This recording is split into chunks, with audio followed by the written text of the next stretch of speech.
परम पूज्य गणाधिपति गुरुदेव तुलसी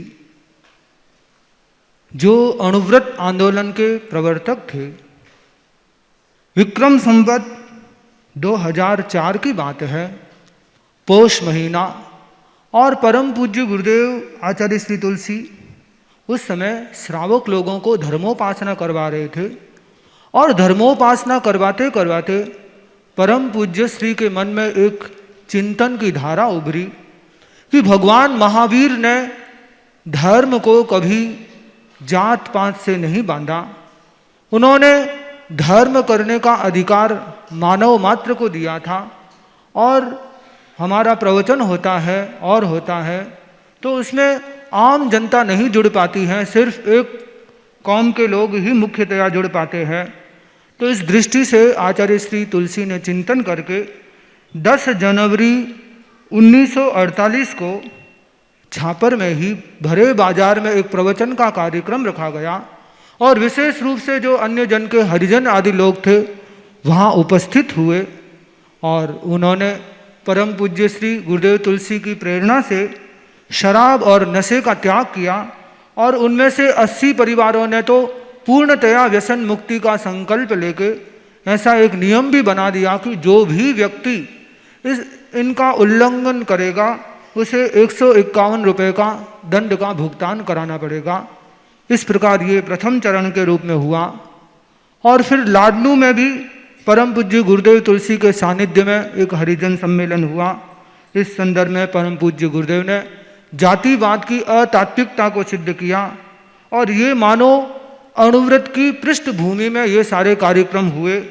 और फिर राजलदेसर मर्यादा महोत्सव के अवसर पर परम पूज्य गुरुदेव तुलसी ने 5 फरवरी 1949 को घोषणा की कि फाल्गुन शुक्ला द्वितीया को कुछ नया प्रारंभ करने का विचार है।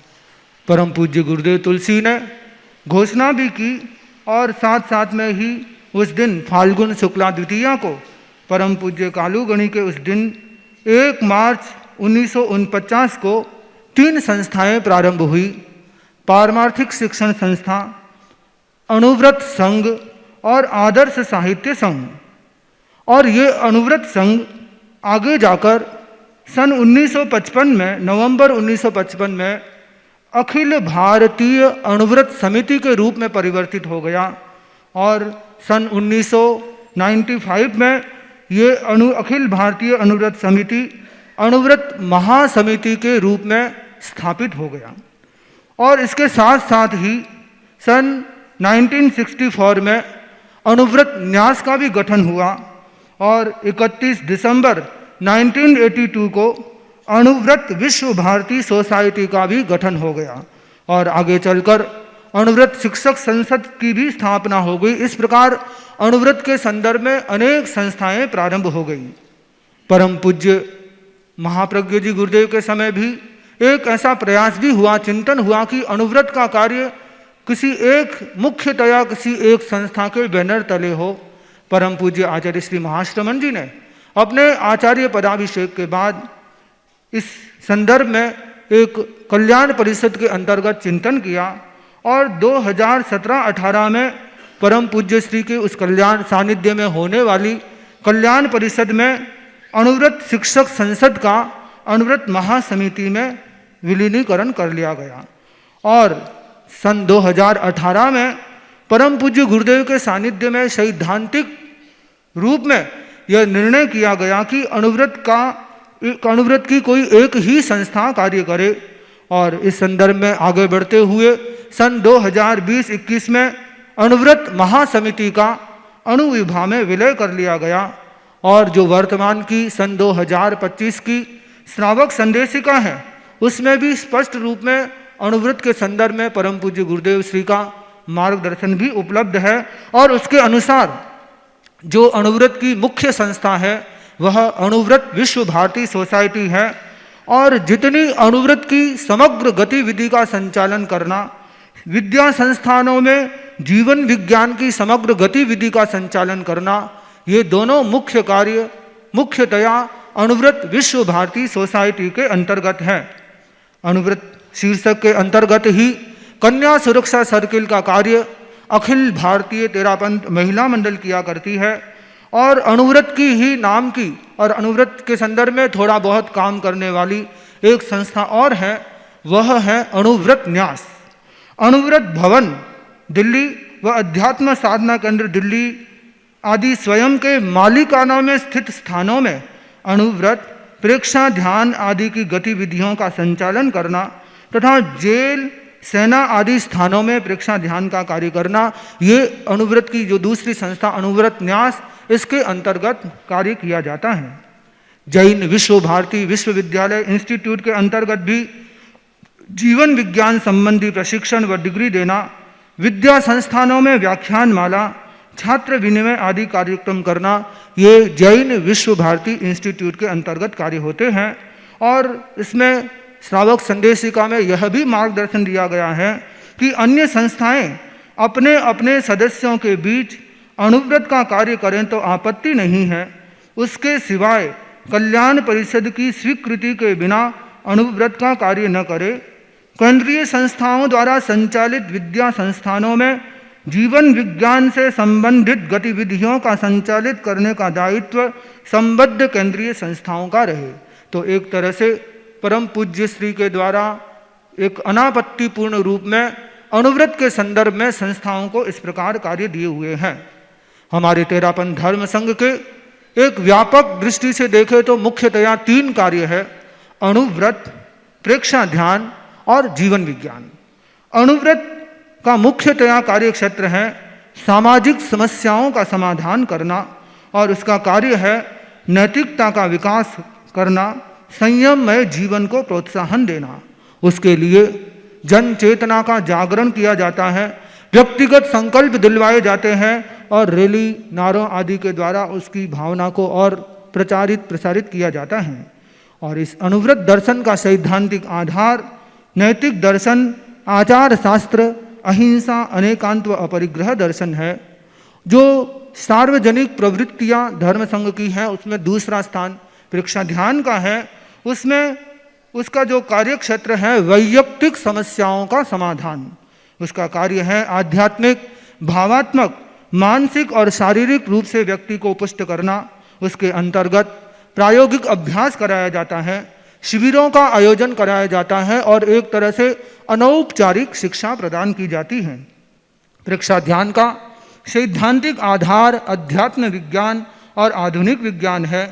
और धर्म संघ की जो तीसरी महत्वपूर्ण एक्टिविटी जीवन विज्ञान है और इसका मुख्य कार्य क्षेत्र शिक्षा में मूल्यों की समस्या का समाधान करना।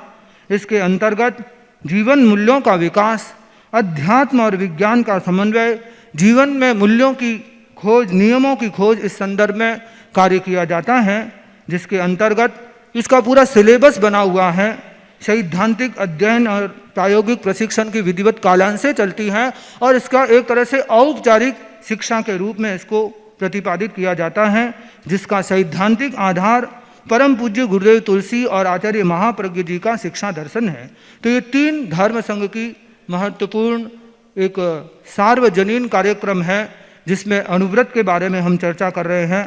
तो अणुविभा जो इसकी मुख्य संस्था है उसके अंतर्गत उसका स्वरूप और प्रकल्प विस्तृत है और मुख्य जिम्मा भी उसका ही है। तो उसका संगठनात्मक दो तरह से उसको बांट दे, एक संगठनात्मक ढांचा और एक प्रवृत्त्यात्मक ढांचा। संगठनात्मक ढांचे के अंतर्गत समितियां बनी हुई है, अणुव्रत समिति है, अणुव्रत मंच है और वर्तमान में 163 अणुव्रत समितियां और 79 मंच बने हुए हैं। कुल 242 अणुव्रत समिति मंच आदि इस संदर्भ में देश भर में अणुव्रत का व्यापक प्रचार प्रसार करने का कार्य करते हैं। और अणु विभाग के इस संगठनात्मक ढांचे में कार्यकर्ताओं का निर्माण कैसे हो उसके लिए कार्यशालाएं, शिविर आदि भी संचालित किए जाते हैं। और जो प्रवृत्त्यात्मक ढांचा है उसको 3 श्रेणियों में बांट सकते हैं।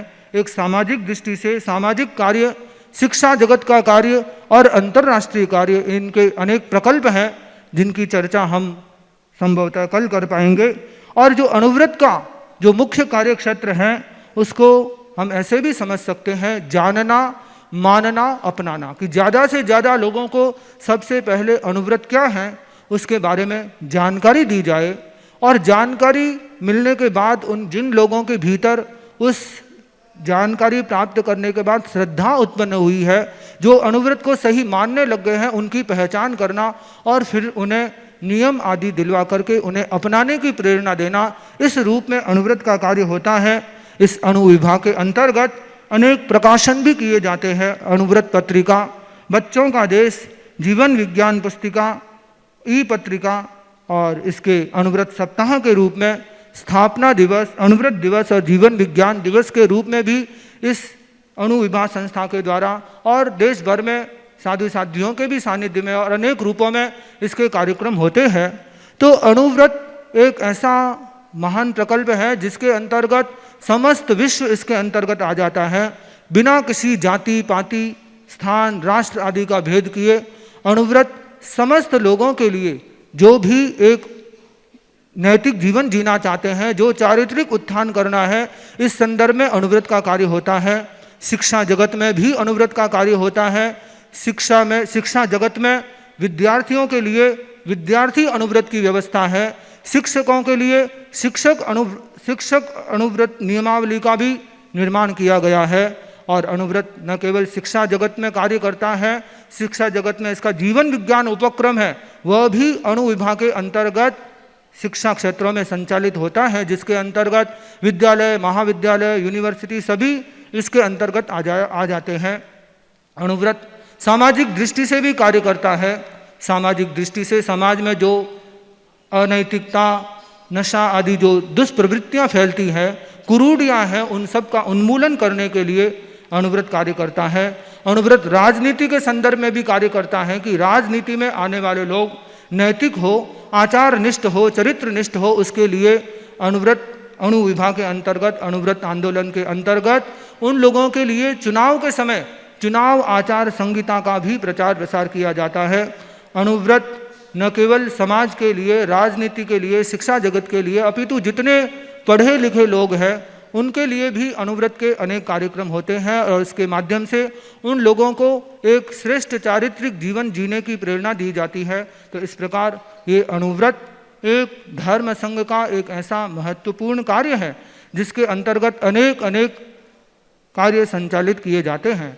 वर्तमान इसे अनुव्रत आंदोलन को परम पूज्य गुरुदेव तुलसी ने विश्वव्यापी बनाया, और परम पूज्य आचार्य महाप्रज्ञ जी के भी अनुव्रत अनुशास्त्रित्व के रूप में इसको साया मिला, और वर्तमान में परम पूज्य आचार्य श्री महाश्रमण जी ने मानो इस संस्था को बहुत मजबूत कर लिया है। एक छत्र के मुख्यतया एक संस्था के नीचे, अनुविभाग के नीचे देश भर में अनुविभाग के अंतर्गत कार्यक्रम होते हैं, और यह एक ऐसा उपक्रम है अनुव्रत जो व्यक्ति को अहिंसक जीवन शैली जीना सिखाता है। और इस अनुविभाग के अंतर्गत अंतर्राष्ट्रीय स्तर पर भी कार्य होता है कि अहिंसा के माध्यम से कैसे शांति स्थापित हो सकती है। अनुव्रत मानता है कि अगर व्यक्ति यह संकल्प ले ले कि मैं किसी पर आक्रमण नहीं करूँगा, तो संभवतः विश्व में अगर ये संकल्प व्याप्त हो जाए तो आतंकवाद भी समाप्त हो सकता है।